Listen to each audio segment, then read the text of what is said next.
Hello, Sally. Yes, I'm in Tel Aviv, and this is what's become known as Hostages Square. You can see here the chairs laid out for the many people still missing, their families desperate to hear from them, to bring them home. In the past hour, we have seen a video released by Hamas purporting to show 3 hostages asking to be brought home and criticizing Benjamin Netanyahu. There is a lot of discussion here within Israeli media around that video.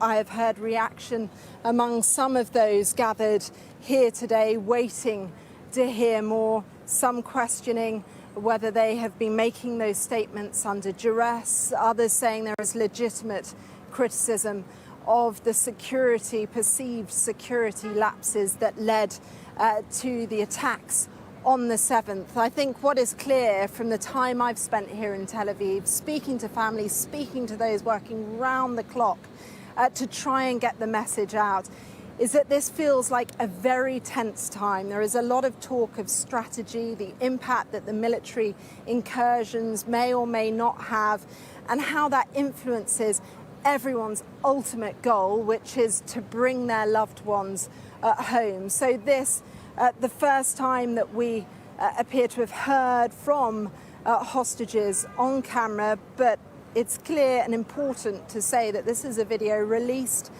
by Hamas, and Benjamin Netanyahu has been responding. He says and condemns it as cruel, psychological propaganda, a video that he says should not be released, and we are expecting to hear from him a little later on.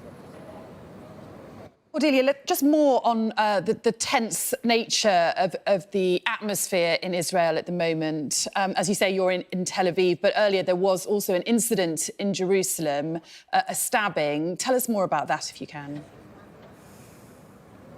Yes, we were there earlier this morning, actually, around midday, when we first heard reports of a stabbing of a police officer. And this took place in an area of the city where the road divides east and west to Jerusalem. On the west, an Orthodox community there, and there was a lot of commotion just by a petrol station, where the reports of a border police officer who had been stabbed in the neck, and it led to the death of a Palestinian man. We saw there the security minister arriving at the scene within 30 minutes of this attack, talking about the need to arm civilians. That is a ultra-nationalist politician, one who's been controversial here in Israel. But I think speaking to local people, they say it is the second such attack since the 7th, and it just speaks to this rising anxiety. Jerusalem is a city that has seen these spates of violence in the past year, but I think this is an exceptional time when people are on high alert, and just seeing an incident like that occur so close to these devastating moments for the people of Israel makes them exceptionally fearful.